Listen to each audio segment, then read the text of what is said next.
Good morning po. Pwede po bang lahat tayo ay tumayo?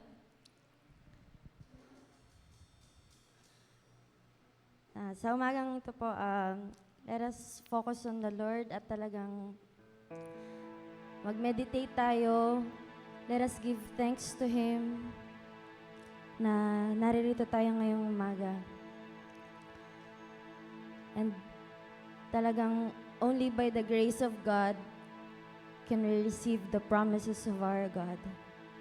And as we sing this song, let us be reminded that it is only by God's grace that we are sustained, that we are at peace, and that we are blessed. Hallelujah.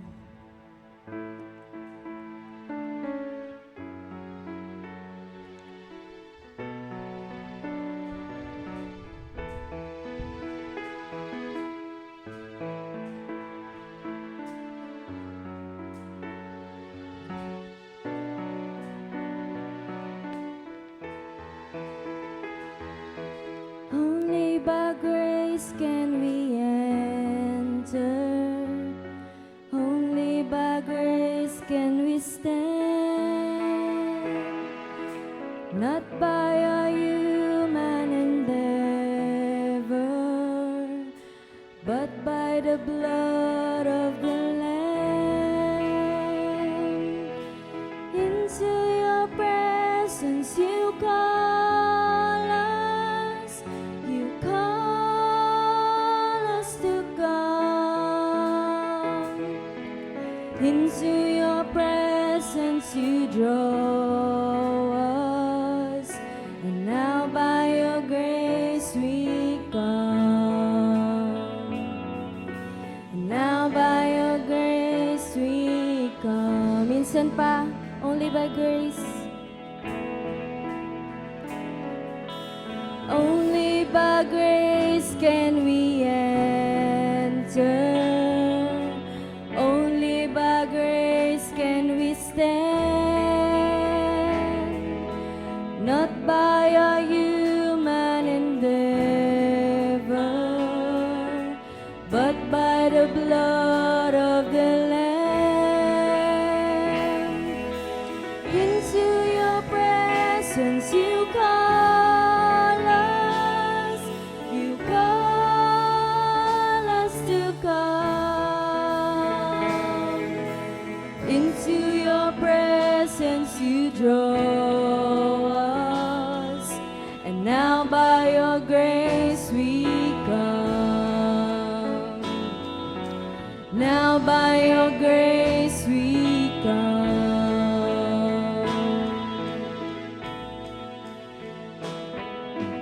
Lord, if you mark our transgressions, who would stand?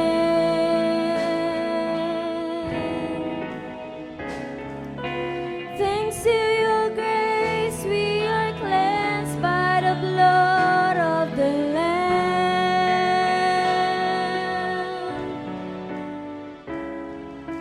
Lord, if you mark our transgressions, who would stand?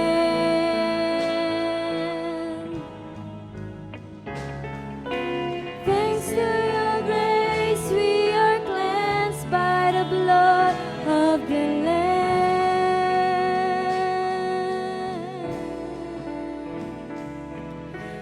Only by grace can we enter. Only by grace can we stand. Not by our human endeavor, but by the blood of the Lamb. Into your presence, into your presence you call us. You call us to come. Into your presence you draw us. And now by your grace we come.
can we enter.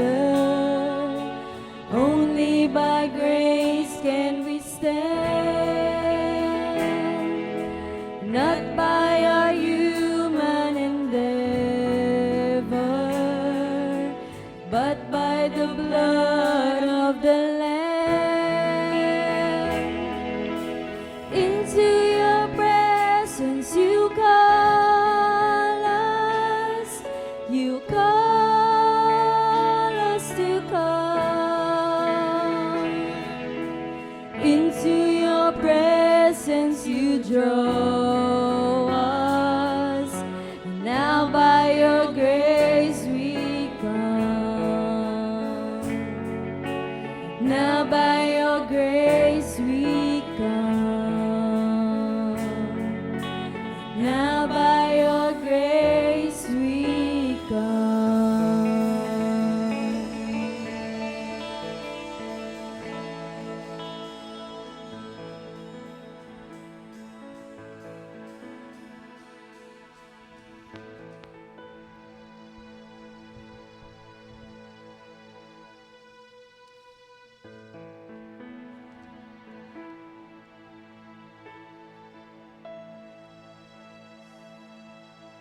Hallelujah.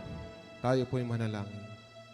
Panginoon, purihin ka at makapangyarihang Diyos, Ama naming sa langit. Tunay na Ikaw ang aming Diyos na mabuti at tapat. Kaya marapat lamang nabigyan ka ng papuri at pagsamba. Salamat po sa panibagong umaga. Salamat po sa panibagong buhay, sa kalakasan at kagalingan. Sa oras na ito, kami po ay nagpapakumbaba sa iyong banal na harapan. Humingi ng tawad, salamat sa aming mga kasalanan at pagkukulang. Linisin mo po ang aming puso at isipan upang malaya kang makakilos sa aming kalagitnaang banal na Espiritu. Salamat po sa oportunidad na kami ay sama-samang magpupuri at dakilain ka sa aming mga buhay. Salamat po sa biyaya na nagdaang isang linggo. Salamat po sa tagumpay sa bawat pagsubok sa aming nararanasan. At kami po ay pinapatatag mo sa pamamagitan ng iyong mga salita, sa mga panalangin na binibigyan mo ng katugunan, maging sa mga karamdaman na binibigyan mo ng kagalingan.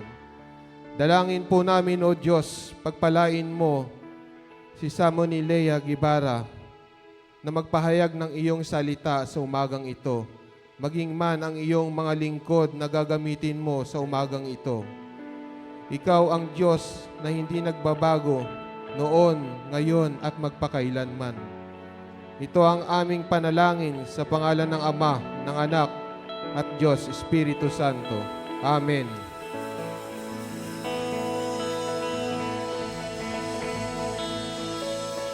Amen. Amen. Isa pong mapagpalang umaga po muli sa atin. Palakpakan po natin ng Panginoon. Pwede po bang batiin natin yung mga nasa likod natin, yung katabi natin, na hindi nyo pa nababati kanina ng good morning? Amen. So, purihin po natin ang Panginoon ngayong umaga for His goodness, for His great. At ano man ang maranasan natin, let us praise Him forever and ever. Hallelujah!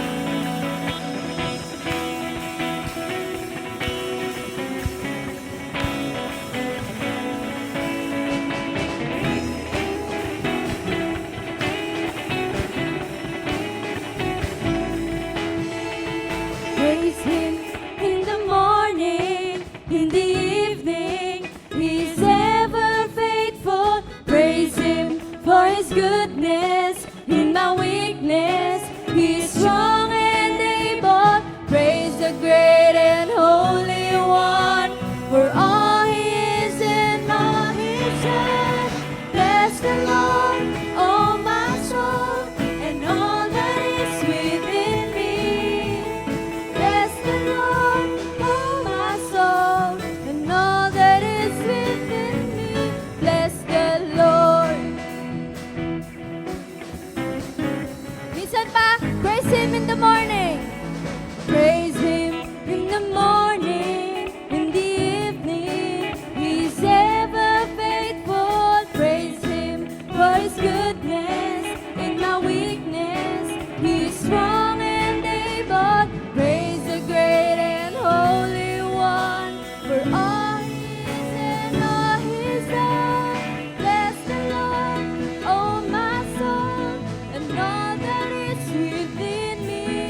What a mighty Savior, risen, He's risen. I'm forgiven and I'm free forever. Praise the great and holy one for all He's and all He's done. Bless the Lord, oh my soul, and all that is within me. Bless the Lord, oh my soul, and all that is within me. Bless the Lord, oh my soul, and all that is within me. Bless the Lord, oh my soul, and all that is within me. Bless the Lord.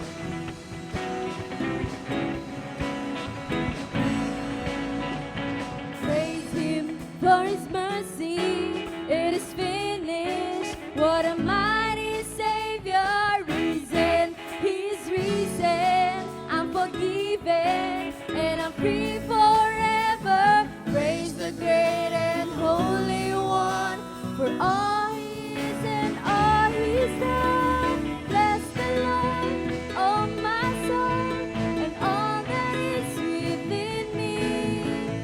Bless the Lord, oh my soul, and all that is within me. Bless the Lord, oh my soul, and all that is within me. Bless the Lord, oh my soul, and all that is within me. Bless the Lord.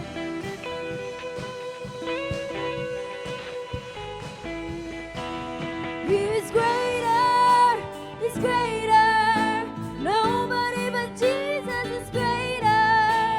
Greater is He that's in me than He that is in the world. He's greater, He's greater. Greater, Jesus is greater. Greater is He that's in me than He that is in the world.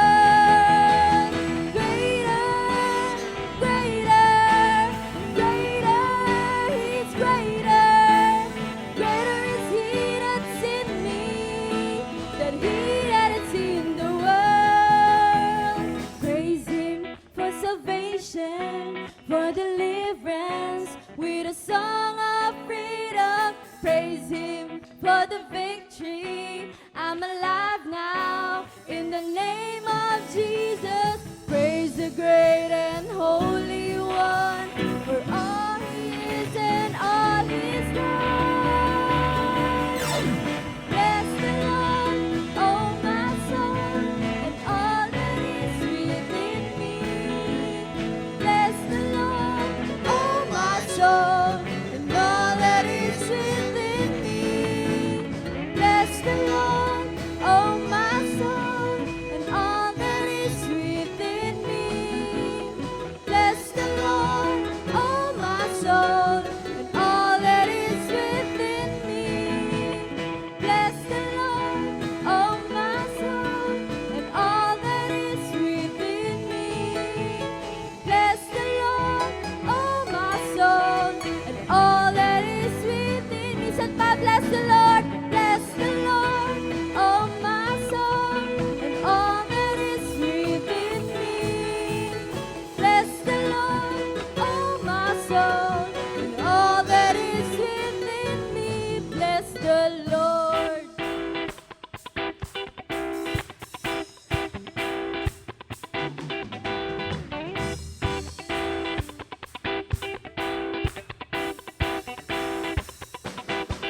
When the sun comes up, when the sun goes down, I will lift my voice, I will stand my ground.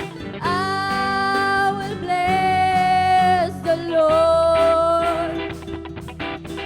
When the sun comes up, when the sun goes down, I will lift my voice, I will stand my ground. I will bless the Lord. Come on, let's make this a declaration. When the sun comes up, when the sun goes down, I will lift my voice, I will stand my ground. I will bless the Lord. When the sun comes up, when the sun goes down, I will lift my voice, I will stand my ground. I will bless the Lord. When the sun comes up, when the sun goes down, I will lift my voice, I will stand my ground. I will bless the Lord. One more time. When the sun comes up, when the sun comes up, when the sun goes down, I will lift my voice, I will stand my ground. I will bless the Lord. Hallelujah. We bless you, oh God. Hallelujah. Hallelujah. Hallelujah. Can we all agree that God's grace is more than enough? Amen. Hallelujah.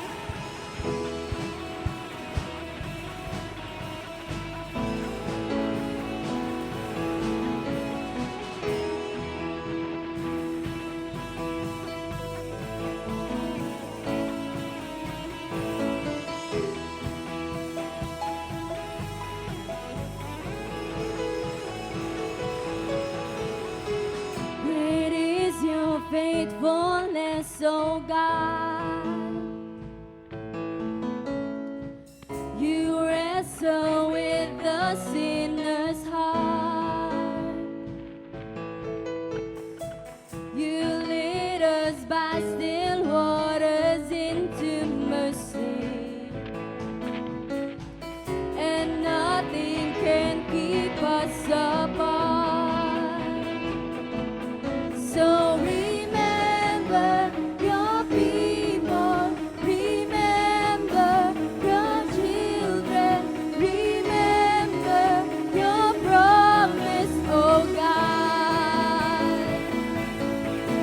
Your grace is enough, your grace is enough, your grace is enough for me. Minsan pa, great is your faithfulness, great is your faithfulness, oh God.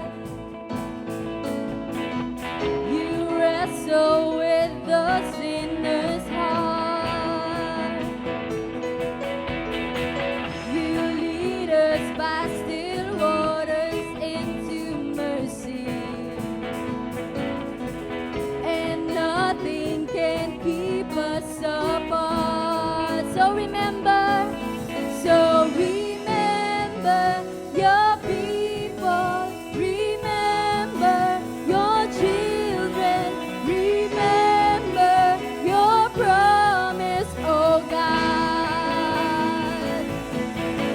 Your grace is enough, your grace is enough, your grace is enough for me.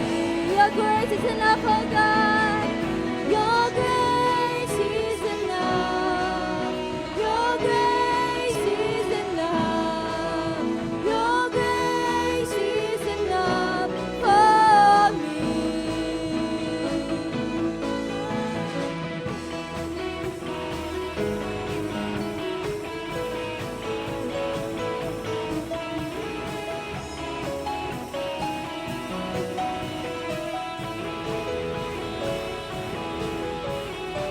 Great is your love and justice, God.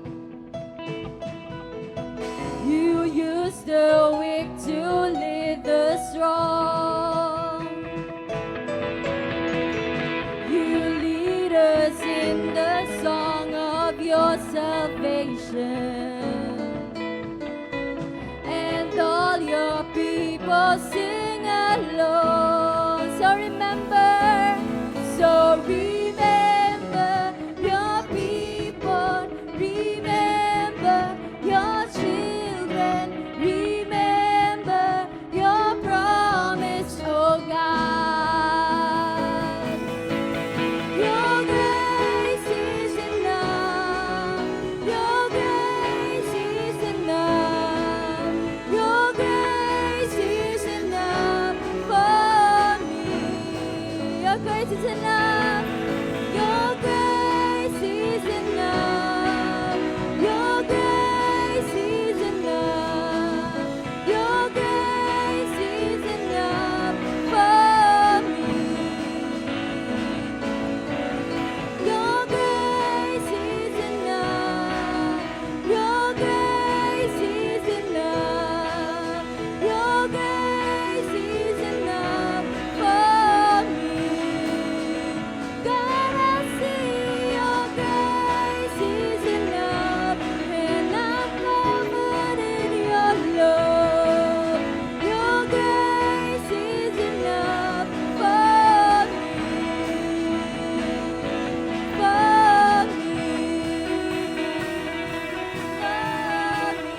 thanksgiving, our worries, Panginoon, we surrender it all to you, God.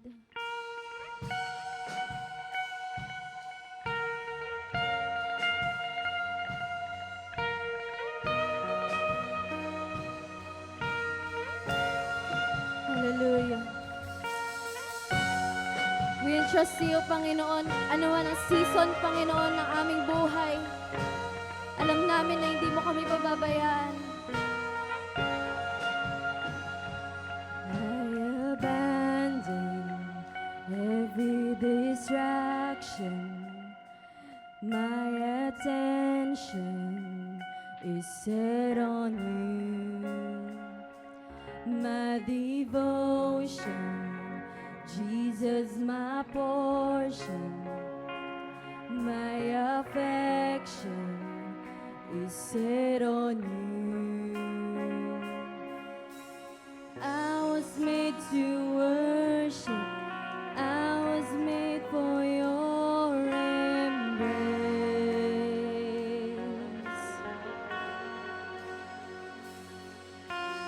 I was made to worship. I was made to bless your name.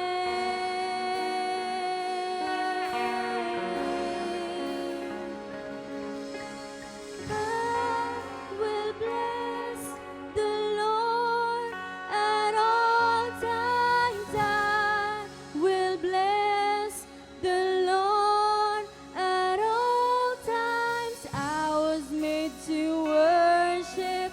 I was made to bless your name.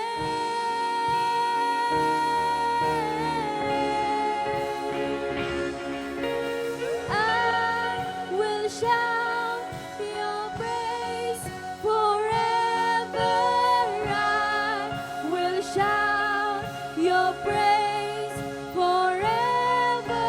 I was made to worship. I was made to bless your name.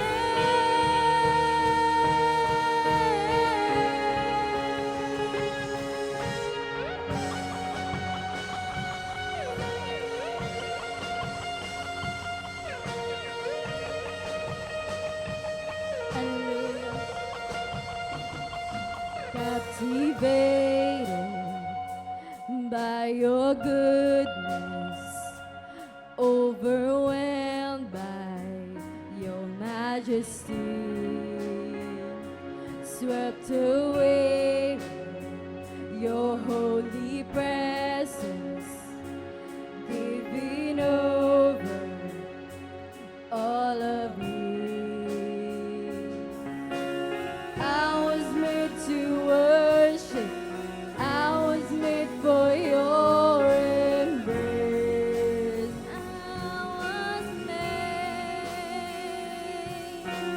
I was made to worship. I was made to bless your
shout your praise forever.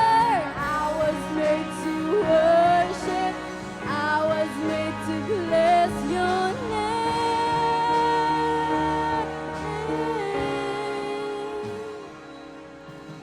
I was made to worship, I was made for your embrace.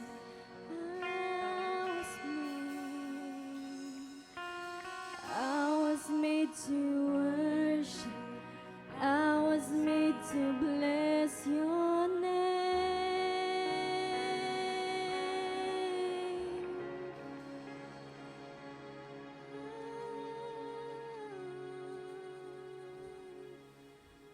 We thank you, O God. We love you, Lord. Thank you for your goodness, Panginoon. For the love, for the joy, and for the peace that surpasses, Panginoon, sa aming mga buhay, Panginoon. Hallelujah. For you alone deserve all the glory, O God. We offer it all to you, Panginoon, dahil karapat-dapat ka, Panginoon, ng papuri, ng pagsamba. Hallelujah.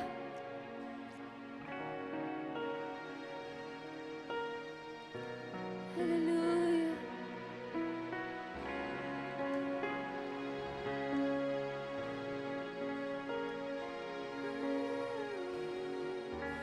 For you alone deserve all glory.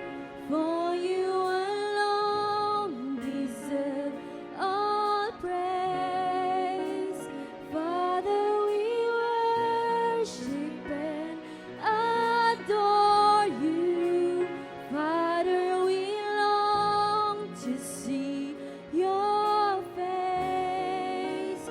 For you alone deserve all glory. For you alone deserve all praise. Father, we love you and we worship you this day. For you alone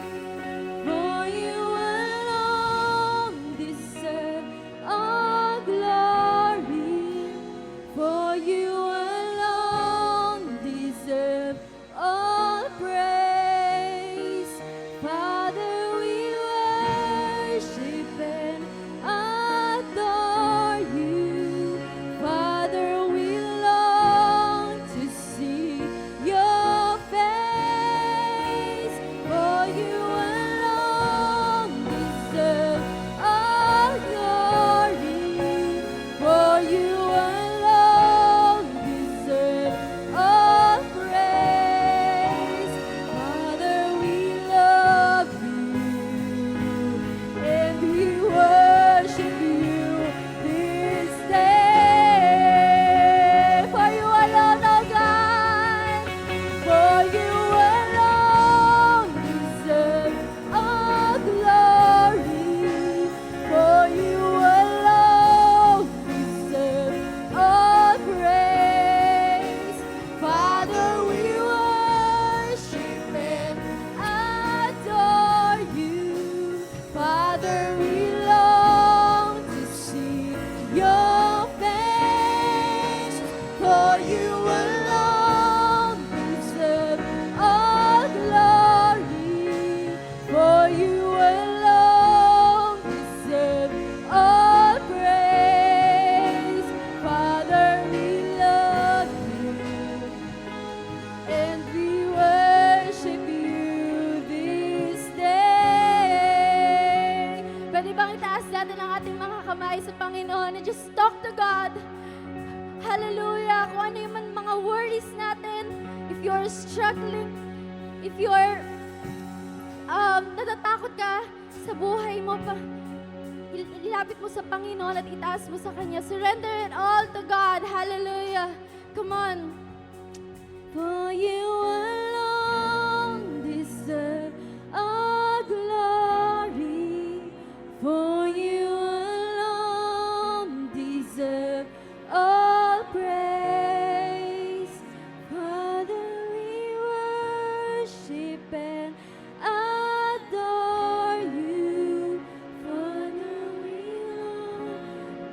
see your face, for you alone deserve all glory, for you alone deserve all praise.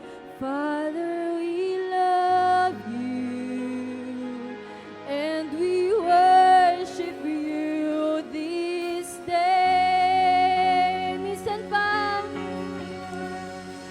for you alone deserve all glory, for you alone deserve all praise. Father, we worship you. Hallelujah. And adore you. Father, we long to see your face, for you alone deserve all glory, for you alone deserve all praise. Father, we love you and we worship you this day.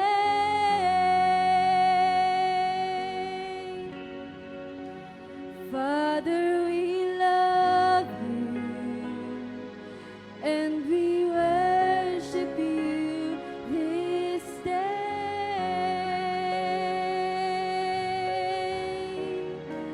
Father, we love you and we worship you this day. Hallelujah. We thank you, oh God, for your goodness and for your greatness, Panginoon. Hallelujah. To you all the glory and all the honor and all the praises, Panginoon. For you deserve, oh God. Hallelujah. Hallelujah. Hallelujah. Amen. Amen. Minsan pa, pwede nating palakpakan ng Panginoon.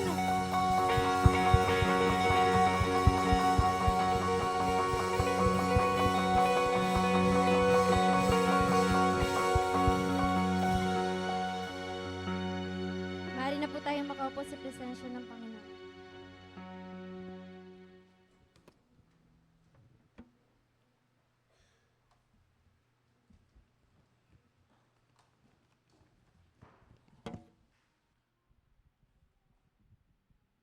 Amen. Hallelujah. Yes, ang Panginoon ay karapat-dapat na papurihan at ng ating mga pagsamba. Amen? Ngayon naman po ay dadako na tayo sa ating pagbibigay. Isa sa mga sign of worship sa ating Panginoon. Nung siguro mga 5 years na ako hindi nakauwi sa province namin sa Negros Occidental sa Bacolod. So, praise God na binigyan ako ng pagkakataon nung last February na umuwi ako. So, talagang napakabuti ng Panginoon at habang nandoon ako ay nakita ko yung mga kaklase ko nung elementary and high school, yung ilan na nandoon na nagtatrabaho sa palayan. So, I praise and thank the Lord na inalis niya ako sa ganong kalagayan. Kasi, di ba, hindi madali ang pagtatrabaho sa bukid, sa palayan, saka sa tubuhan. So, nagpapasalamat ako sa Panginoon. Hindi naman talaga minamaliit ko yung mga nagtatrabaho sa bukid. Kasi, di po ba, kung walang nagtatanim ng palay, walang nag-aani, ay wala rin tayong maihahain na kanin sa ating hapagkainan. So, nagpapasalamat ako sa Panginoon na talaga namang hindi madali ang pagtatrabaho sa bukid. And, at isa pa sa mga na-experience ko doon sa province ay naranasan ko mismo ang pagputok ng Canlaon volcano. So, first time kong narinig yung pagputok ay napakalakas yung parang putok ng kanyon. Talagang boom, yung ganon, malakas. Tapos, nakita namin, kasi medyo malapit rin sa amin yung Canlaon volcano. Lumabas yung makapal na usok. Yung ganon. Pero sabi nga nila, good thing na hindi sa amin ang direksyon ng hangin. Kaya, kasi kung napapunta sa amin, naranasan nila noon, anihan sa amin sa panahon ngayon. Kaya kung doon napunta ang hangin, talagang ang mga palay ay mapupuno ng abo. Kaya talagang maging failure ang crops na sa panahon na yun. So, kami rin naranasan lang namin, yung manipis lang na abo na dala ng hangin, kaya naramdaman namin yung kati sa balat. So, nagkaka-rashes kami. So, ako naman hindi halata kasi napakapino ng kutis ko, di ba?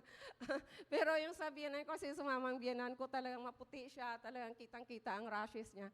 Pero yun lang, dahil yung may mga sakit sa baga, ako may asma ako, kaya kailangan ay nakamas talaga. So, praise God na, yun, pinapanalangin namin kasi ang kuya ko magpapaani rin nung time na yun, tapos panay ang ulan, ang malalakas na ulan, so talagang nagpipray kami na, Lord, parang nagka-countdown ako, Lord, 2 weeks na lang, Lord, 1 week na lang, huwag mong hayaan na masira yung pananim dahil sa ulan. So talagang napakabuti ng Panginoon.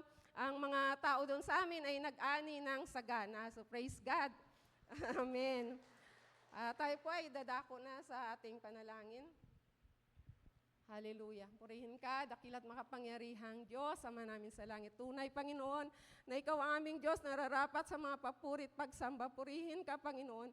Maraming salamat sa umagang ito. Salamat po sa buhay ng bawat isa na naririto. Salamat po sa kalakasan, sa kagalingan na pinagkaloob niyo sa amin. Panginoon, sa oras na ito, God, ay dala-dala ang aming mga tithes and offering. Dalangin po namin na pagpalain mo po ito, maging kalakasan, Panginoon, ng mga nangangailangan, O God. And we also pray, Panginoon, magamit ito sa pagpapalawak ng ubasan dito sa lupa, Panginoon. Maraming salamat. At maging man po, Panginoon, sa mga kamay na nagbigay nito, Lord, ibalik mo ng pagpapala, ng siksik-liglig at umaapaw na biyaya sa kanilang buhay. Salamat po, Panginoon, at maging man, Lord, na magamit ito, Panginoon, sa pag-abot sa mga nangangailangan, O God, at maging man, Panginoon, sa mga kailangan, Panginoon, na pagpapalawak ng iyong mga salita dito sa lupa, Panginoon, upang marami pang mga kaluluwa, O God, ang makaranas ng kaligtasan na nagmumula sa iyo. Maraming salamat, Lord.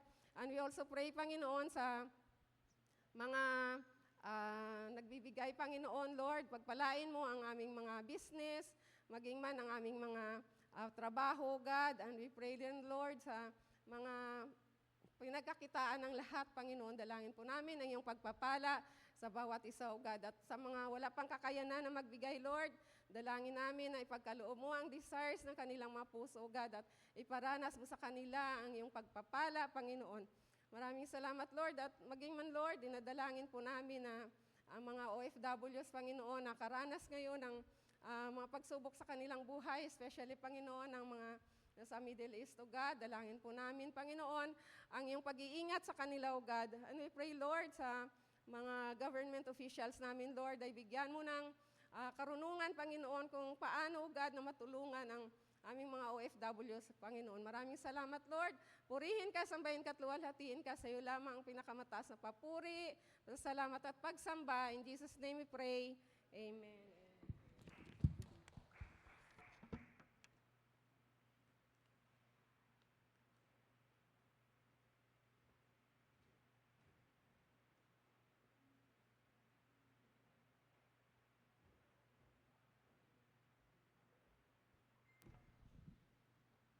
Magandang umaga po sa ating lahat. Salamat sa napakagandang panalangin, Ate Shirley. Good morning, everybody. Bago po tayo makarinig ng salita ng Diyos, let's welcome our guest for today. Sige, di pa man natin siya nakikilala, palakpakan na natin. Siyempre, invited ni Tatay. Okay, so let's welcome si Sister Joanne Abuel. Pwede bang tumayo kami, Joanne? Kasama ng kanyang mga, I think, anak, si Kale at si Kurt. Si Kurt ay bumaba. Yan. So, invited ni Brother Fer. Okay, so, meron lang kaming signature welcome dito, Joanne, no? So, Church, let's welcome 1, 2, 3. Welcome! Welcome. Thank you, John. Wow. So, salamat sa iyong presence. So, good morning po uli sa lahat. I'm so excited to share with you God's Word today. So, I'm truly honored to stand and preach here. Kahit hindi po ito, this is not my thing, no? Pero I love studying God's Word. Yun lang, mag-aral ng salita ng Diyos. At particularly yung scripture natin today, very exciting. Na-experience nyo na po ba yung nagbabasa ka ng salita ng Diyos, tapos habang nagbabasa ka, ano daw yun? Ano daw yun? Yung parang para din sa atin, pag nakakita ka ng magandang babae, napapa-second look ka, no? Kami din pong mga babae, pag nakakita ng magandang babae, napapa-second look din kami, no? Parang ang ganda naman nun, no? So, parang ganon. Have you experienced reading the Word of God, then sabi mo, ano daw yung sinasabi ni Lord? God's Word are really powerful. Buhay na buhay ang salita ng Diyos. Pagkain po siya sa mga nagugutom. Siya ay nag-aalis ng kauhawan sa mga nauuhaw at yung mga kailangan ng kagalingan from brokenness, ang salita ng Diyos ay talagang perfect na perfect. Nakaka-refresh ng dry souls. At siya din yung yung nagpapawaw sa atin in seeking something na bago. Baka nabubore ka sa buhay mo, naghahanap ka ng kakaiba. Perfect ang salita ng Diyos. Yan ang kailangan natin. So this morning, my desire is for us to experience yung refreshment, yung maalis yung uhaw, yung gutom natin, at yung longing natin sa pamamagitan ng salita ng Diyos. So, are you ready? Sabihin mo sa katabi mo, are you ready? Kasi ready na ako. So, let's all pray and let us God na talagang kumilos as we listen to the Word of God today. So let's all pray. Father God in heaven, thank you so much that you are so great and wonderful. Lord, ina-acknowledge po namin ang kapangyarihan ng iyong mga salita. Alam niyo po at batid niyo po ang lahat ng mga aming pinagdadaanan. You have lived in this world, nabuhay ka, Panginoon, naging tao ka, O Diyos. Kaya po nakaka-identify ka sa amin. Yung mga nararanasan naming difficulties, yung nararanasan naming lungkot, yung nararanasan naming kapaguran, whatever we are experiencing, you have experienced. Lord, yun pala ang dahilan, Panginoon, para masabi naming naiintindihan mo kami kasi naranasan mo ang lahat ng aming mga naranasan. Lord, we acknowledge your word is a refreshment. Lord, sa mga nagugutom, ito, O Diyos, ay kapahingahan. Ito ay nagbibigay, O Diyos, ng kalakasan, Panginoon, ng kagalingan, O Diyos, and that we acknowledge that. Thank you so much, O Lord God. Our hearts are prepared to receive revelation, to receive your instruction, and to receive something new that comes from you. Salamat po, Panginoon. And we take this opportunity to pray for Joanne and her family. Salamat na nakasama po namin siya today. And let your word speak sa kanyang buhay, Panginoon. At alam po namin, O Diyos, na anuman ang kanyang nararanasan, kasama po niya kayo, O Diyos. Lahat kami, Panginoon, hindi mo pinababayaan at hindi mo iniiwanan. Pinupuri ka namin at pinapasalamatan. Panalangin namin ang lahat ng ito in the name of the Father, the Son, and the Holy Spirit, in the name of our Lord Jesus Christ. Amen and amen. So, basahin po natin ang ating scripture for today. Talagang mapapaaha po tayo. Joshua chapter 5, verses 2 to 9. The circumcision and Passover at Gilgal. At that time, the Lord said to Joshua, make flint knives and circumcise the Israelites again. So Joshua made flint knives and circumcised the Israelites at Gibeath Haralot. Now this is why he did so. All those who came out of Egypt, all men of military age, died in the wilderness on the way after leaving Egypt. All the people that came out had been circumcised, but all the people born in the wilderness during the journey from Egypt had not. The Israelites had moved about in the wilderness 40 years until all men who were of military age when they left Egypt had died, since they had not obeyed the Lord. For the Lord had sworn to them that they would not see the land that he had solemnly promised their ancestors to give us, a land flowing with milk and honey. So he raised up their sons in their place, and these were the ones Joshua circumcised. They were still uncircumcised because they had not been circumcised on the way. And after the whole nation had been circumcised, they remained where they were in camp until they were healed. Then the Lord said to Joshua, "Today I have rolled away the reproach of Egypt from you."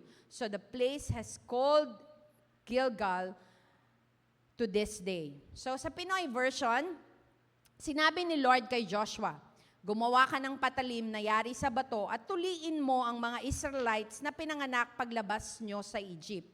Gumawa nga si Joshua ng batong patalim at tinuli ang mga Israelites sa lugar na tinatawag na Circumcision Hill.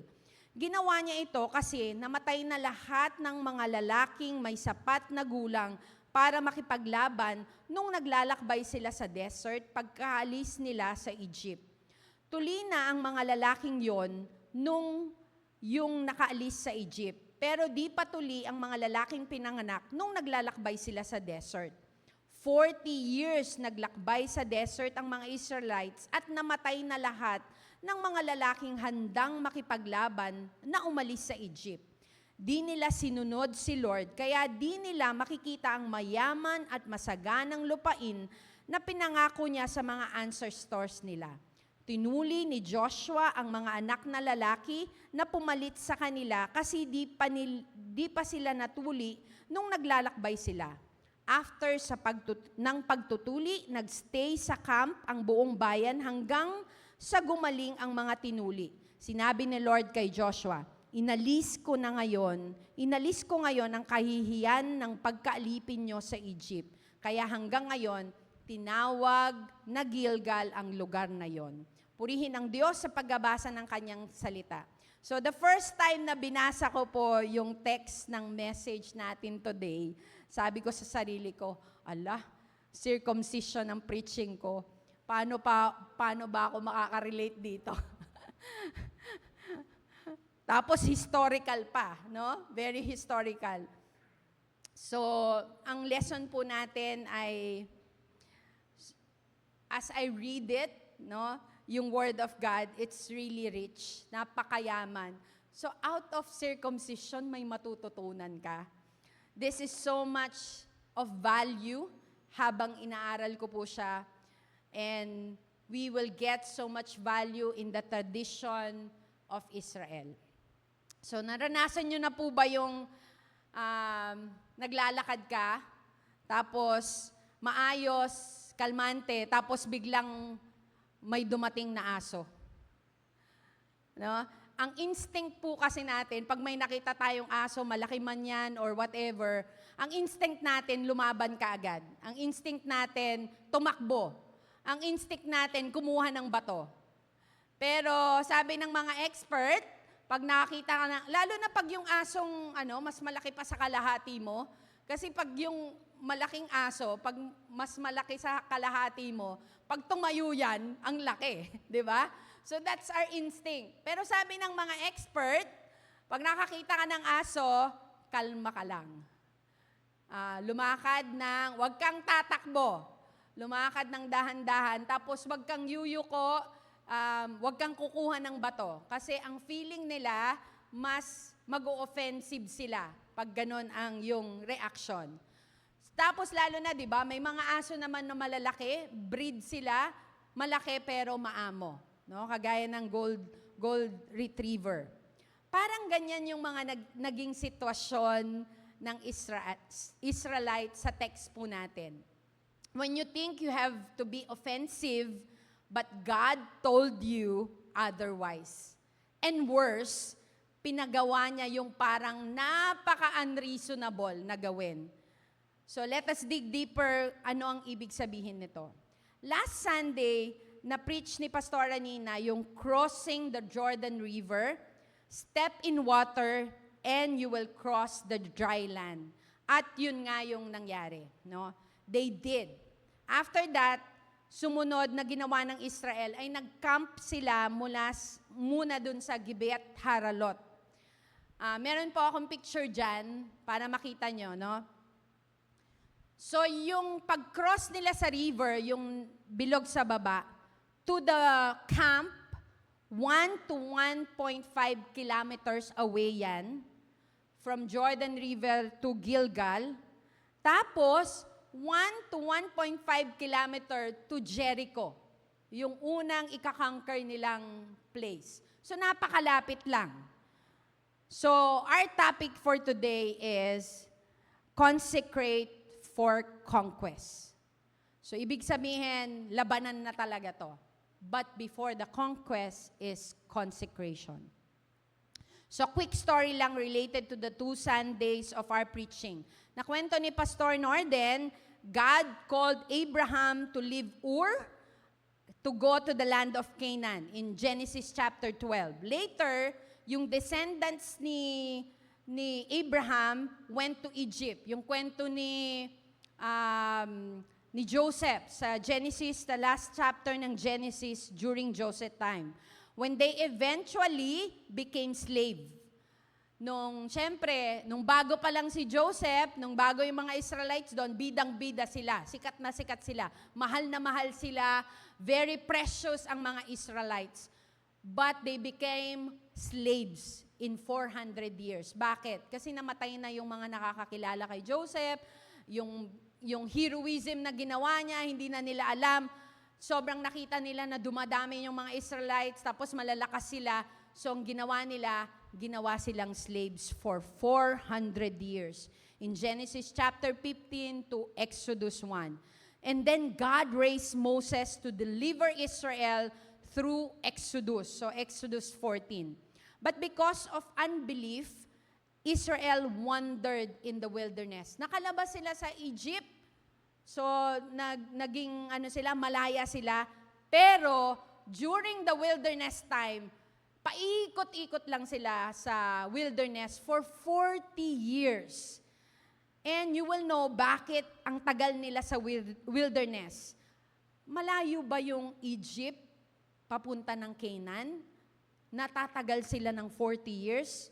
So after Moses died, Joshua became the leader and led Israel across Jordan River to the promised land. Sa Joshua chapter 3 na na-preach ni Pastora Nina at Pastor Norden. And then they camped at Gilgal near the fortified city. Napakalapit, di ba? 1 to 1.5 kilometers from Jericho, the first city they would face in battle. So, sa Joshua chapter 5, battle na to.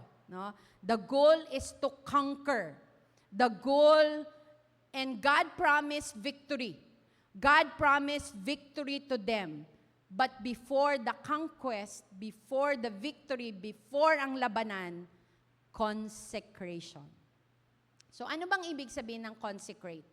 So consecrate means to set apart, ialay sa Diyos, ihiwalay para sa Diyos, ibukod para sa banal na layunin, to dedicate yourself fully to God. So bago yung victory, bago yung paglalabanan is consecration. So paano to ginawa ni Joshua? Sa Joshua chapter 5, ito ang consecration. And that time, the Lord said to Joshua, make flint knives and circumcise the son of Israel a second time. So Joshua made flint knives and circumcised the son of Israel at Gibeat Haralot. Sinabi ni Lord kay Joshua, gumawa ka ng patalim na yari sa bato, tuliin mo ang mga Israelites na pinanganak paglabas nyo sa Egypt. Gumawa nga si Joshua ng batong patalim at tinuli ang mga Israelites sa lugar na tinatawag na Circumcision Hill. So ano po ba ang circumcision? So circumcision is a physical act where a small piece of skin is removed from the male body. So in the Bible, it was a sign that a person belongs to God and is part of His covenant people. So the first circumcision, kasi sabi doon, the son of Israel was circumcised second time. So ano ba yung first time? Sa Genesis chapter 17, doon po yung history na first circumcision kay Abraham, na kinumand siya ni God na i-circumcise yung kanyang mga kaanak, pati siya. So, napakatanda niya na po during that time. So, circumcision became the sign of the covenant between God and Abraham. So, yung first circumcision sa Genesis chapter 17 verses 10 to 11, sabi dyan, "This is my covenant with you and your descendants after you, the covenant you are to keep. Every male among you shall be circumcised. You are to undergo circumcision, and it will be a sign of the covenant between you and me, and between me and you." So, ano bang nangyayari, no, physically, pag na-circumcise? So, foreskin was cut and removed. Tapos, yung procedure, it will cause pain and bleeding. So, the person needed time to recover and heal. So, during that time, hindi pa katulad ngayon, di ba? Yung mga bata, pwedeng maampat ang dugo, tapos very sterile, di ba? Very careful. Ngayon, pero during that time, hindi pa ganyan. So, the person needed time to recover and heal. May panahon na kailangan makarecover at gumaling. So, during healing, the person was physically weak and vulnerable. So, ang significance niyan, belong ka kay God, mark yun na identified ka as Israel na para sa Panginoon. Reminder that the people were set apart, holy sila sa Panginoon. So, ang spiritual meaning ng circumcision, circumcised therefore, sabi ng Deuteronomy chapter 10 verse 16, "Circumcised therefore for the foreskin of your heart and being no longer stubborn." Even sa New Testament, sabi sa Romans 2:29, "Circumcision is a matter of the heart by the Spirit." So, this means removing what keeps our heart hard and resistant to God. So, ang circumcision spiritually sa atin, ano man yung nagpapatigas ng puso natin na nagiging bingi tayo sa pagkilos ng Panginoon. True circumcision means transformed heart, obedience to God, and spiritual renewal. So, for point number 1 is, consecration means a fully surrendered life to God.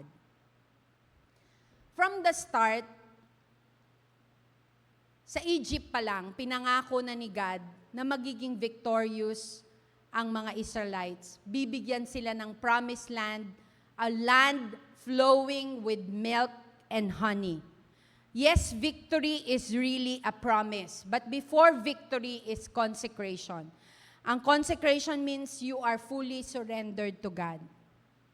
Na-imagine nyo po ba yung napaka-fully surrendered ni Joshua? He is a warrior. Siya yung leader. He is a military man. So, may mga military dito, di ba? Palagay nyo, strategic ba yung pinapagawa ni Lord sa kanya? Magka-conquer sila, tapos tuliin yung mga lahat ng lalaki? Tapos, di ba kung anong mangyayari? Di ba, pag tuli ka, wala kang lakas.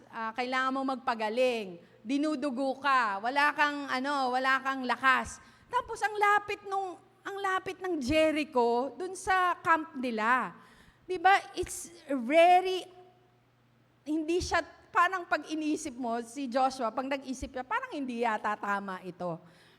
Pero, during that time, di ba, pag nagpatuli ka, magpapagaling, may araw na vulnerable ka, walang lakas, walang kalaban-laban, hindi talaga siya strategic. Pero Joshua really fully surrendered to God. At palagay nyo ba, hindi alam ni Joshua yung past? Kasi meron pong story sa Bible, sa Genesis chapter 34. Yung mga anak ni Jacob, si Simeon at Levi, mayroon silang, di ba, nasa Canaan din sila. So may city doon, city of Shechem. Sobrang nagandahan yung leader, anak ng leader ng Shechem, dun sa anak ni Jacob, si Dinah. So ang ginawa niya, nirape niya si Dinah. So nalaman yun ng mga kapatid, particularly si Simeon and Levi. Tapos, dahil gustong-gusto ni Shechem si Dinah, sabi niya dun sa tatay, Tay, pakasal mo na ako kay Dinah. So, syempre, ayaw pumayag ng Israelites. At lalo na yung ginawa nila kay Dinah. So, ang ginawa ng pamilya ni Shechem, pinuntahan nila si Jacob tsaka yung mga kapatid, papakasalan ko si Dinah. Sabi ni Simeon at Levi, hindi kami papayag. Papayag lang kami kung tutuliin kayong lahat. Kasi hindi kami papayag na makipaglahi sa mga hindi tuli. So, dahil gustong-gusto ni Shechem, so pumayag siya. Kinonvince niya yung tatay niya. So dahil tatay niya leader, kinonvince ng tatay yung lahat ng mga lalaki. So ang ginawa, pumayag sila. So nagpatuloy sila. After 3 days, sabi ni Simeon at Levi, mahinang-mahina sila. So inatake nila, pinatay nila lahat ng mga lalaki. So palagay nyo, hindi alam ni Joshua yung kwentong yon? Na pwedeng gawin din ng Jericho sa kanila yon during the time na sobrang painful ang pagtuli nila, ay aatakihin sila. But Joshua fully surrendered to God. Hindi siya nag-atubili because he believed that consecration is necessary for them to experience the victory. What a humble man Joshua was, full of faith, and indeed, that is fully surrendered to God. Dahil alam niya na matalino at maganda ang plano ng Panginoon. So what is our application for this? Just like physical circumcision, it involves cutting away something. Spiritual consecration also means allowing God to remove things that do not belong in our lives, na hindi nararapat sa Panginoon. And sometimes, merong sinasabi si Lord sa atin na parang hindi siya reasonable. It's not immediately makes sense to us. No? Baka parang ganun din. So, let's ask ourselves, what is something God is asking you to do right now that does not make sense? That does not make sense to you. Maybe God is asking you to let go, no? Let go of the pride, stubbornness, or control in your life. Yung nag-struggle ka pa, bakit ba nangyari to sa akin? Maybe God is asking you to let go or forgive. No? Forgive someone who has deeply hurt you. Or even walk away. Walk away from a habit or lifestyles that you know does not honor God. Or step into new direction. Parang nakikita mo na hindi siya make sense, pero maybe God is telling you to step or walk into a new direction. Maybe job, ministry calling, or relocation, even when the future is uncertain. So trust Him in a situation where you cannot see the full plan of God yet. So consecration is not always comfortable. Tama? Hindi naman komportable ang matuli, 'di ba? Pero it's necessary para maranasan natin yung victory. Just like circumcision, it may involve pain, vulnerability, and a season of waiting. But remember this truth. God does not ask us for our surrender to weaken us, but to prepare us for the victory He has already planned. merong planong maganda ang Panginoon. And if God is asking you to consecrate, hindi para ma-feel mo na mahina ka, kundi inihahanda ka ng Panginoon. Amen? Okay, point number 2, sa next verse po natin, in Joshua chapter 5, verse 4 to 7. Ginawa niya ito kasi namatay na lahat ng lalaking may sapat na gulang para makipaglaban nung naglalakbay sila sa desert pag-alis nila sa Egypt. Tuli na ang mga lalaking yon na nakaalis sa Egypt, pero di pa tuli ang mga lalaking pinanganak nung naglalakbay sila sa desert. 40 years na naglakbay sa desert ang mga Israelites at namatay na lahat ng mga lalaking handang makipaglaban na umalis sa Egypt. Di nila sinunod si Lord, kaya hindi nila makikita ang mayaman at masaganang lupain na pinangako niya sa mga ancestors nila. Tinuli ni Joshua ang mga anak na lalaki na pumalit sa kanila kasi di pa sila tuli nang naglalakbay sila. Why all military age male died in the wilderness? No, bakit sila namatay lahat? Dapat sila yung kasama na makikipaglaban. Because of unbelief, disobedience, and rebellion against God. Sabi po dyan, and this is the reason why Joshua circumcised them. All the males of the people who came out of Egypt, all men of war, had died in the wilderness on the way after they had come out in Egypt. Mababasa po natin yan sa Numbers chapter 13, verse 14. Yan po yung time, naalala nyo yung nag-spy sila? Nagpadala si God ng 12 spies. Kasi di ba pinangako na yan ang land na pangako ko sa inyo. So, pumunta yung 12.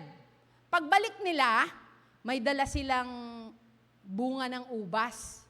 Alam nyo ba, imagine niyo, di ba yung ubas sa atin napakaliit, di ba? Yung ubas na dala nila, 2 tao ang bumuhat.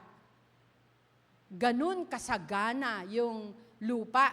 So ang report nila Joshua at Caleb, ang ganda ng lupa.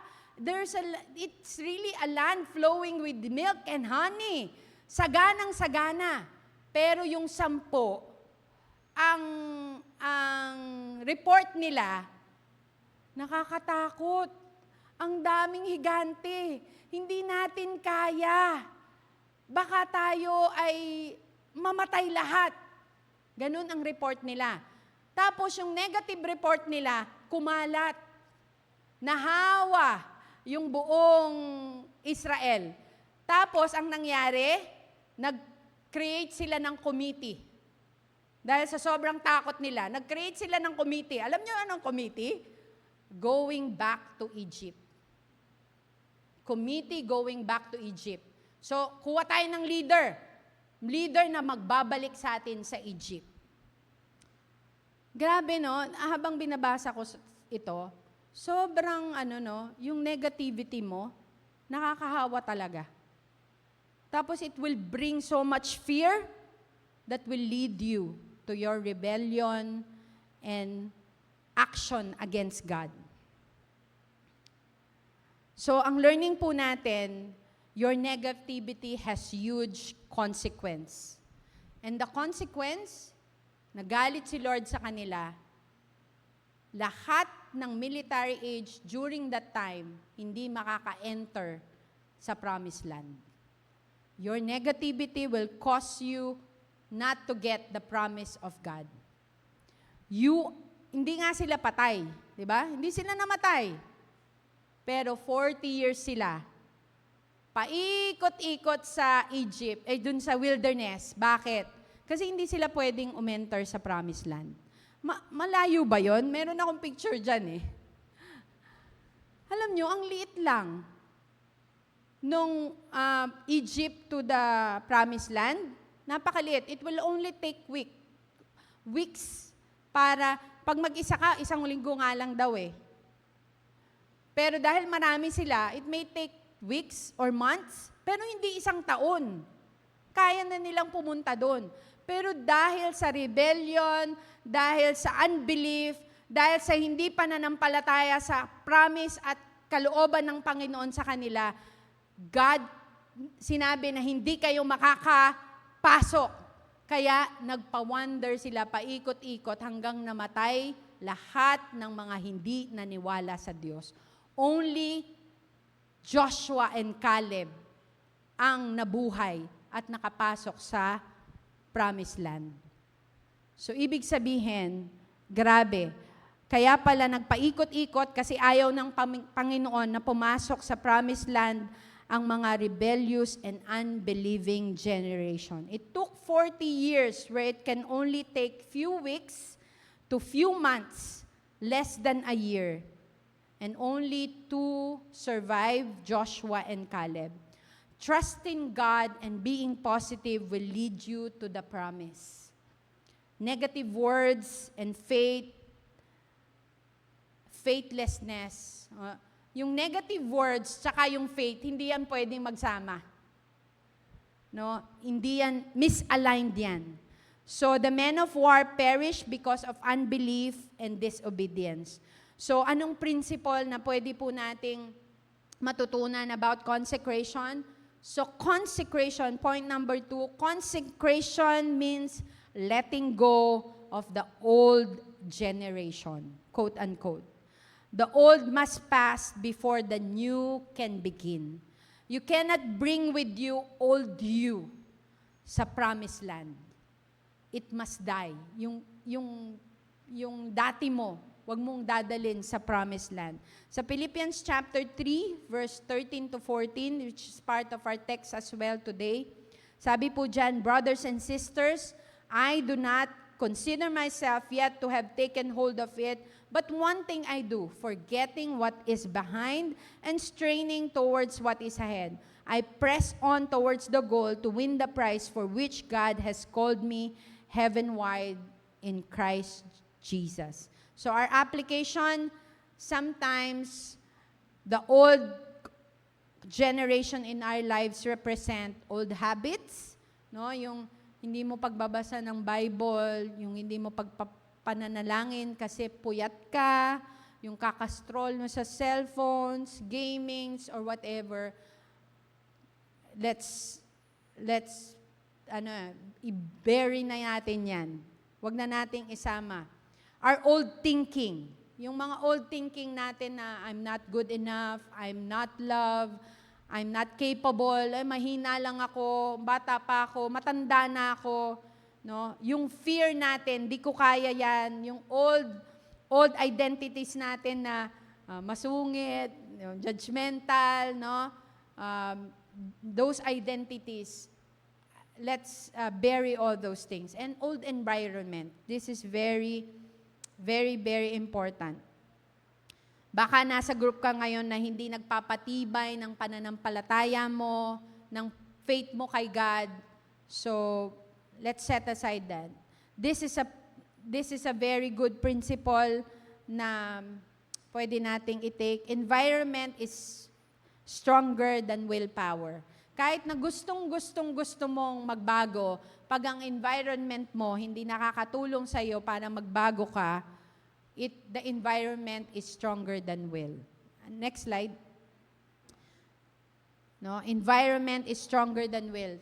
Tingnan mo kung paligid mo ba ay nagpapalakas sa iyo sa pananampalataya. Sabi diyan, consecration means letting go of our old generation.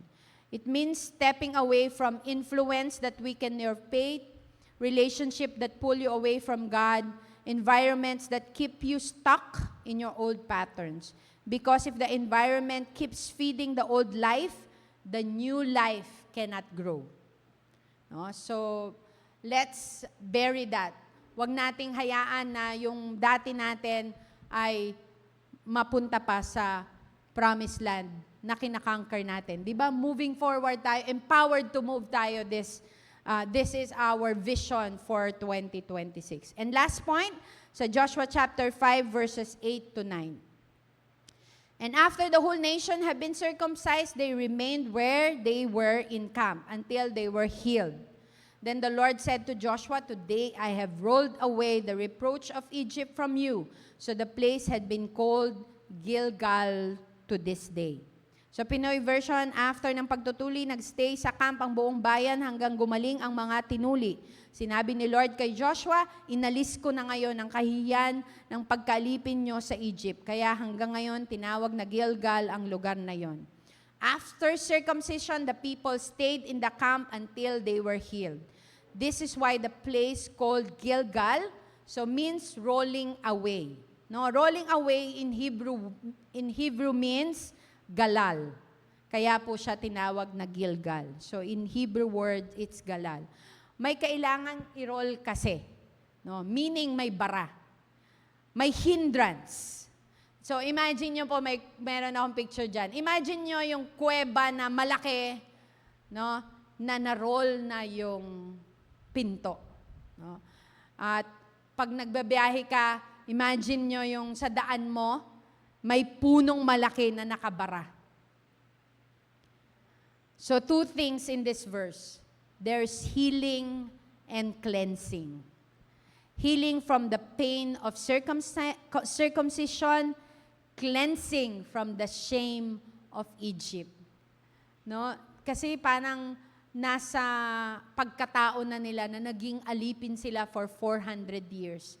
But that circumcision, sabi ni Lord, nawala na. Inalis ko na yung identity nyo as slaves. Kayo ay malayang-malaya na. And that is the message ni Lord. Now, fully makakausad na. Fully makakamove na. Kasi healed na kayo. Cleansed na kayo. Clear na ang lahat. So, point number 3, consecration brings healing, cleansing, and clearing for victory.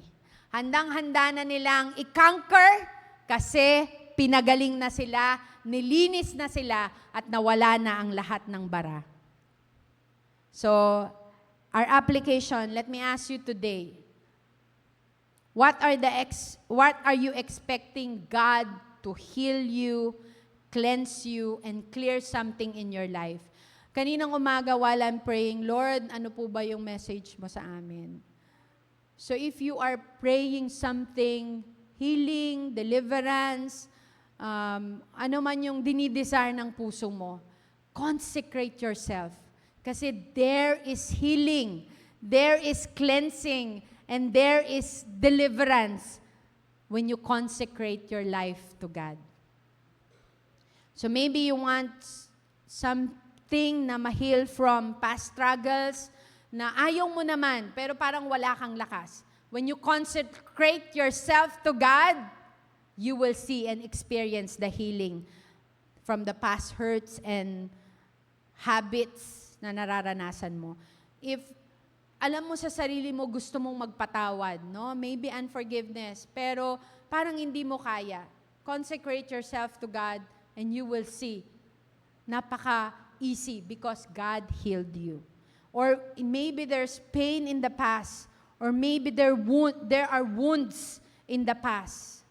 So sometimes we keep these things inside as if yung parang pinagkaisahan tayo, na misunderstood tayo, naiwan tayo. But God is saying to you today, as you consecrate yourself to me, I will bring healing and cleansing into your life. God is able to roll away the shame, the pain, the weight of the past sa mga Israel. No, yung 400 years na na-slave sila, pero pinangako ni Lord, I have rolled away your past. So today, declare it, believe it, receive it, and claim it. Whatever you are praying for, God is giving it to you as you consecrate yourself to Him. So before Israel experienced victory na pinangako ni Lord sa kanila, they first experienced circumcision, a call to consecration. Before the wall of Jericho would fall, God first asked them to set themselves apart to Him. So that is why we learn today, first, consecration means fully surrendered life to God like Joshua. It is trusting and obeying Him even when instruction seems difficult and unreasonable. Second, consecration means letting go of the old generation.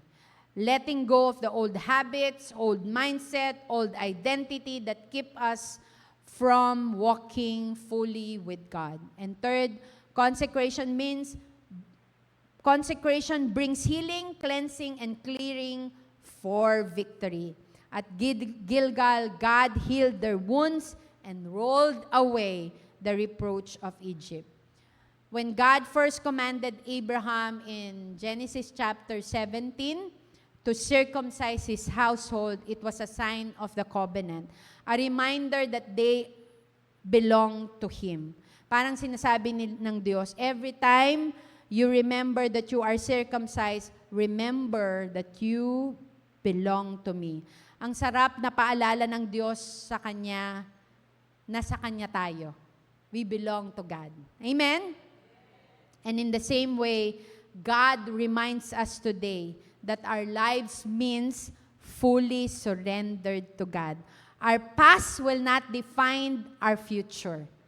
Yes, we may have experienced sins, failures, and wrong decisions in the past, but when we consecrate our lives to God, He brings healing, He brings cleansing, He rolls away the shames of the past. And He prepares us for the victory.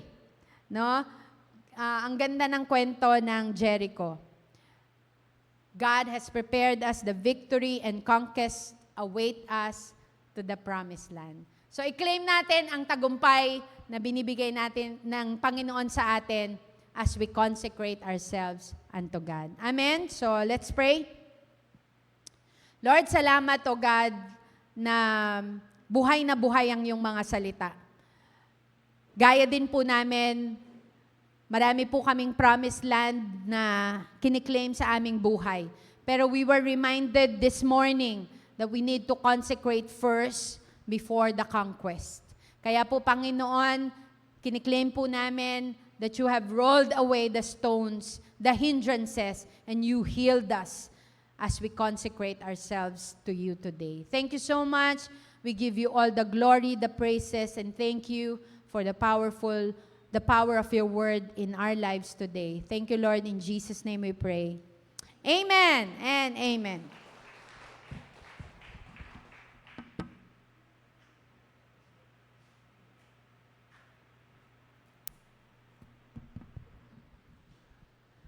Ayan. So bago po tayo mag-closing prayer, ay announcement lang po. Una ay merong fellowship mamaya ang kabataan in the secret place. No? Napakaganda din po ng kanilang topic. No?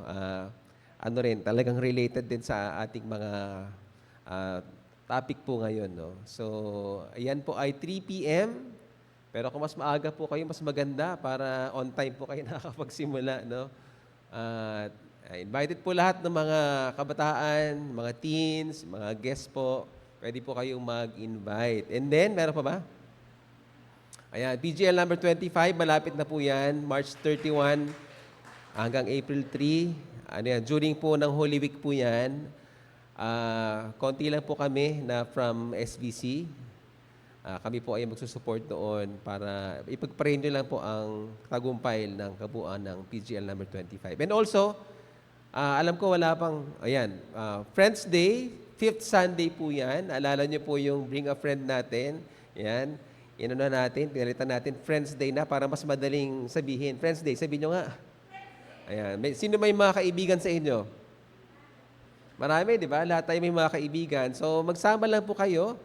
At yung program po na naisip po namin, yung pinaka-topic, ay talagang mas targetin po yung mga kabataan. So, talagang mag-invite lang po tayo ng mga young generation para po sila ay makakilala sa Panginoon through Friends Day po natin. So yan ay March 29, 5th Sunday, 4 p.m. And then lastly po ay meron po magkakaroon ng EG. Yan, may date na ba yan? Experiencing God a Retreat, number 36 na. Wala. May 20. So i-announce pa po natin yan. May 2 and 3, i-announce pa po natin yan. Kahit na po malayo pa, ay tingnan nyo na po kung sino pa yung mga mahal sa buhay ninyo or mga ino-oikos po ninyo na hindi pa po nakaka-attend po dyan. Magandang paraan po yan na talagang makilala nila ng lubusan ng Panginoon at the same time ay lumalim sila sa pagkakilala sa Panginoon. Hindi pa pala lastly yan. Kasi alam ko walang poster yung sasabihin ko eh. Yung ministry community, magkakaroon na po tayo ng Leaders Fellowship next Sunday. Abangan nyo na lang po yung ating announcement. Yun po ay fellowship ng mga leaders, D-group leaders, mga ministry leaders, yun po. So, we hope na meron po tayong fellowship na gagawin na regularly na po dyan sa mga leaders, no? Kasi hindi po tayo nakikita-kita bilang mga leaders. So, yan po yung gagawin po natin. Alright, tayo na po tayong lahat. Yung ating pong message po ngayon ay talagang kailangan nating mag-respond sa Panginoon. Ang panawagan po dyan, ang application, practical application is we need to walk away, move away doon sa mga bagay na nakakahadlang sa atin sa paglapit natin sa Panginoon. And at the same time, nakakahadlang para talagang tuluyang ibigay sa atin ng Panginoon yung mga tagumpay sa buhay po natin, no? Iwanan na po natin yon. You can really pray privately sa Panginoon. Pwede rin yung pinaka-closest sa'yo sa family, pwede niyong gawin yan. Ano ba, mag-evaluate kayo. Ano ba yung mga bagay na nakakahadlang para magtagumpay, maka-breakthrough tayo sa mga hindrances na talagang i-boost ng Panginoon yung victory sa ating mga buhay. Pwede rin po sa mga small groups. We hope na nakakarating po kayo doon sa ganong kalalim sa mga small groups na mga usapan. Ano nga ba yung mga nakahinder sa inyong mga buhay para talagang makaalagwa na po tayo bilang mga Kristiyano, no? So, dapat po ay mag-respond po tayo ng ganon. So, let's close in prayer. Maraming salamat po, aming Diyos Ama. Napakabuti niyo, Panginoon, sa amin. Salamat po, Lord, sa presensya niyo. Sinamahan niyo kami, Panginoon, ngayong araw na to, Lord, at sa aming pakikinig, Panginoon, ng mensahe niyo, Lord. Kami, Lord, ay talagang natuto, Panginoon, na may mas malalim pala na meaning, Panginoon, sa amin, yung circumcision, Panginoon, and that is really to consecrate, talagang mag-dedicate, Panginoon, sa inyo ng aming mga sarili, Panginoon, at alam namin, Lord, na nais mo kami, Panginoon, na i-bless, nais mo kaming magtagumpay, Panginoon, sa aming buhay, Panginoon, at sa mga humahadlang, Panginoon, sa amin para kami, Lord, ay talagang makapamuhay bilang mga Kristiyano po, Panginoon. Lord, ang dalangin namin ay samahan mo kami, Lord. Hindi ito madali para sa amin, just like the Israel, Panginoon, na talagang napakahirap ng kanilang pinagdaanan, pero dahil meron kang plano, Panginoon, sa kanila, ay ginawa mo, Lord, ang mga dapat mong gawin, at ang Israel din, Panginoon, ginawa nila ang dapat nilang gawin for them, Lord, to have the victory at makapasok, Lord, sa promised land, Panginoon. Ganun din, Panginoon, alam namin, ganun din, Lord, ang plano pa, Panginoon, sa amin. Ayaw mo kami, Panginoon, na maging mediocre lang, maging average lang, Panginoon, or mga losers, Panginoon. Ayaw mo kami, Panginoon, na maging yung pag-iisip namin at pananaw namin, Panginoon, sa aming mga sarili ay mga walang kabuluhan, Panginoon. Lord, ang nais mo, Lord, sa amin ay mga mananagumpay na mga tao, Panginoon, mga nananagumpay na mga anak mo, victorious, Panginoon, sa lahat ng bahagi ng aming buhay, Panginoon. Kaya, Lord, salamat sa iyong mensahe, Panginoon, ngayon na patuloy, Lord, na talagang nangungusap, Panginoon, sa amin, na harapin namin, Lord, yung mga bagay na ito na nakakahadlang, Panginoon, sa aming buhay. Isuko, Panginoon, sa inyo, ihingi ng tawad, Lord, i-confess, Panginoon, sa closest sa amin, sa aming family, sa inyo, Panginoon, sa aming family, sa small groups, Panginoon, para, Lord, talagang magtulungan kami, Panginoon. Nilikha mo kami, Lord, hindi individual lang, hindi, Lord, mga hiwa-hiwalay na tao, Panginoon. Nilikha mo rin kami na nangangailangan, Lord, ng community, Lord. Kaya, Panginoon, tinipon mo kami bilang church Panginoon, para magtulungan, Panginoon, kami magbuhatan ng aming mga bigatin, Panginoon, mag-confess one another, magtulungan, Panginoon, kami na talagang mag-advise one another, Panginoon, at mag-accept one another, Panginoon, dahil ito, Lord, ang kalooban mo sa amin bilang church, Panginoon. Maraming salamat po, Lord. By your grace, Lord, kakayanin namin ito, Panginoon. By the power of the Holy Spirit, Panginoon, kakayanin namin, Panginoon, ito. Dalangin namin, Lord, naggabayan mo kami, Panginoon, sa aming pag-respond, Panginoon. Lord, sa aming pag-iwahiwalay ngayon, Lord, ang dalangin namin ay samahan mo kami, Panginoon. We pray, Lord, sa mga karamdaman, at sa mga dumadaan, Lord, sa kapighatian, Panginoon, mga malulungkot, Panginoon, ngayon, dahil nawalan sila ng pamilya, I pray, Lord, na ikaw ang mag-comfort, Panginoon, sa kanila. Yung may mga pinagdadaanan, Panginoon, mga karamdaman, Panginoon, we really pray for your healing touch, Panginoon, sa kanila. At ganun din, Panginoon, yung mga dumadaan, Lord, sa mga financial challenge, Panginoon, we pray, Lord, na ibuhos mo, Panginoon, sa kanila ang wisdom, at ibuhos mo, Panginoon, sa kanila, Lord, yung pagpapala mo, Lord, nang wala silang sukat, paglagyan, Panginoon. Ganun, Panginoon, yung mga dumadaan sa mga relationship issues and problems, Panginoon. Dalangin namin, Lord, na ikaw ang mag-heal ng aming mga broken relationships. Even, Lord, yung brokenness namin, Panginoon, pinuhin mo kami. Lord, kinisin mo, Panginoon, ang aming pagkatao, ang aming mga puso, Panginoon, at isip, Panginoon, para sa ganun, Lord, hindi kami mahirap na kausap, hindi kami, Lord, mahirap na kaugnayan, Panginoon. Kami, Lord, ay talagang maging parang buhok, Panginoon, na talagang bagong suklay, Panginoon, na talagang makinis, Panginoon. Dahil ito, Lord, yung design mo, Lord, sa church, kahit na kami ay magkakaiba, Panginoon, pero kami, Lord, ay may unity, meron kaming cooperation, meron kaming love, Panginoon, sa isa't isa. Dahil alam namin, Panginoon, kami ay piniprepare mo, Panginoon, sa nais mo, Lord, na gawin namin, Panginoon, in the future, Panginoon. Maraming salamat po, Lord. By your grace, Lord, by your love, at by your power, Lord, kami, Panginoon, ay susunod, Panginoon, sa inyo at tahayo. Maraming salamat po, Lord. Binabalik namin ang lahat ng papurit na walhati, Panginoon, sa inyo, sa pangalan ni Jesus. Amen. Amen. Mag-fellowship po muna tayo, magbatian po tayo. Kung gusto niyo po ng tinapay po doon, alam ko meron po sa baba. Pwede po kayong kumakain habang nagkikwentuhan. God bless everyone.